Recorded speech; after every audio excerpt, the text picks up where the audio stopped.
As a business owner or service provider, you want to avoid situations like that. You want to keep your clients and your customers happy. Now, I'm sure that you've got a booking system in place, but do you have a rescheduling system? Having one is going to avoid those situations where your customer is left trying to get in contact with you or one of your employees. Now, maybe it's a busy service time or you're otherwise engaged, understandable. But if you have an online rescheduling system, then there's going to be no issue there.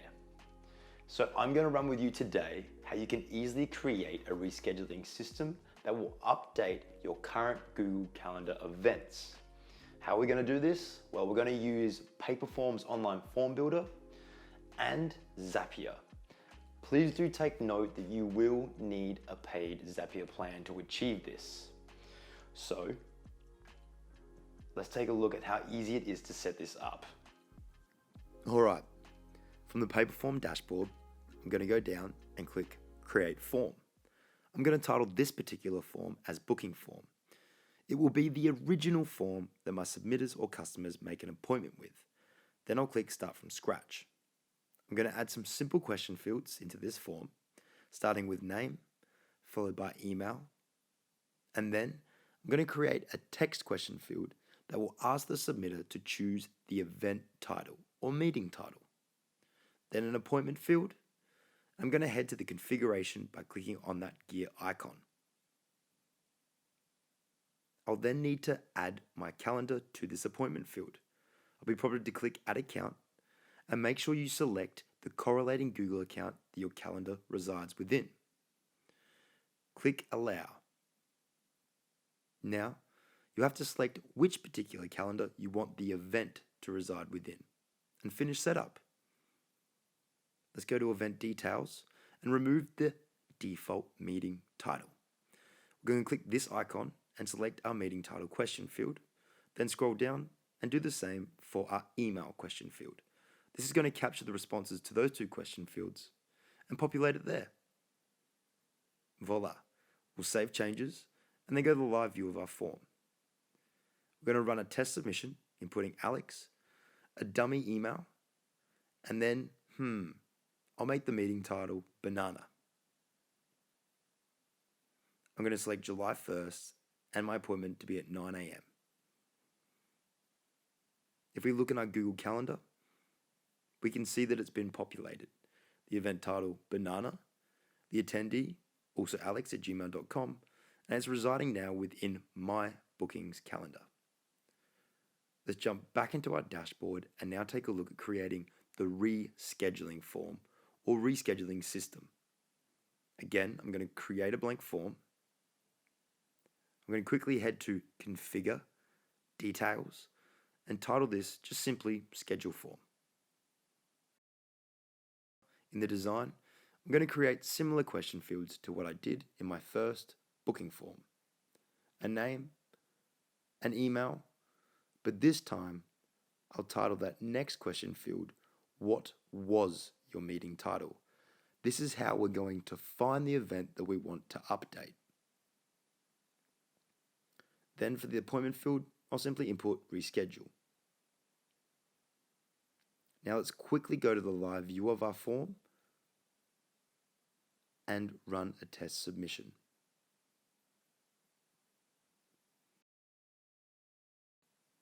We'll want our submitter, customer, or client to be inputting the exact same information except for that appointment field. This time I'm going to select 10 a.m., so an hour later. We're going to close that and jump back into our form editor. Rather than enter the configuration for our appointment field, we're going to go after submission, integrations, and webhooks. We'll scroll down until we find Zapier.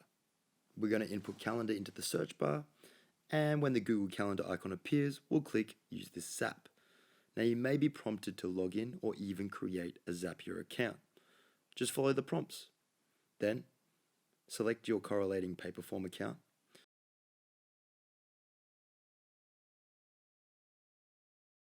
And as we can see, the form ID matches the form ID within our editor URL, so no stress there. We can click Continue.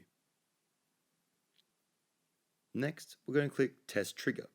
This will ensure that a connection does exist between our form and Zapier. Then click Continue. Now, our action event. We want to scroll down until we find Event. This is how we're going to find the event within our Google Calendar and update it. We want to ensure we, again, select the correlating Google account our calendar resides within, and continue. Then, again, make sure we select the correlating calendar our event resides within. Next, we want to determine how we will find the event we want to update or reschedule. And this is why the meeting title is so important. We're going to select what was your meeting title. And of course, I first selected my meeting title to be banana. So once again, I input banana. This is how we're going to find the event to update or reschedule. Then, once again, we're going to click Continue. Now, we've got the correct calendar selected, the correct search term. All that's left is to run another test. And voila, we've been able to find that particular event we created earlier.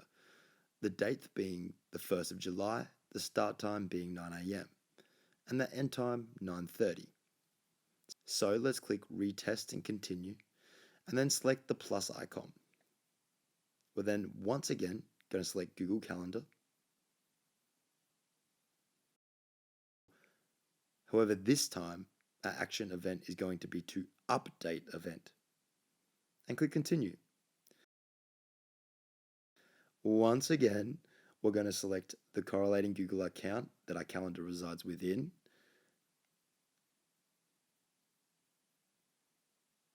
And once again, selecting the calendar that our event resides within.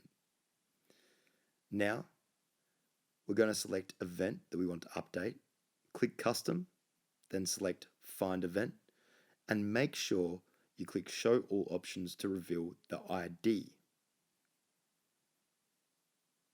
Make this selection. And now we have the ability to update our event. We can update the summary, the description, but for now, I'm simply going to update the start date, time, and end date and time. In that search bar, I'll simply type start, select start date, then start time. And for the end date and time, in the search bar, I'll type stop, then selecting stop date and stop time. Moving along, we've got nothing else to do. So we'll click Continue. And now it's time to run a test. But first, let's jump back into our Google Calendar and take a look at the current event, beginning at 9 AM and ending at 9:30. So if we run a test, our event should be updated to the newly selected 10 AM and 10:30 finish. That test has been successful, so let's double check in our calendar. And voila, our booking has been rescheduled. Now, all we need to do is turn this zap on, and our rescheduling system is now in process. Back to the editor, jumping into the design. You can see mine's quite simple and bland, so to jazz yours up to better portray your business or your personality, head to the theme settings where you can change the color, look, the font, the buttons, and you even have the ability to translate your form. Well, that's all from me. If you ever want to reach out to the support team, click that blue chat widget icon and take a look at our extensive list of Help Center articles by clicking on the question mark icon. Peace out and happy form making.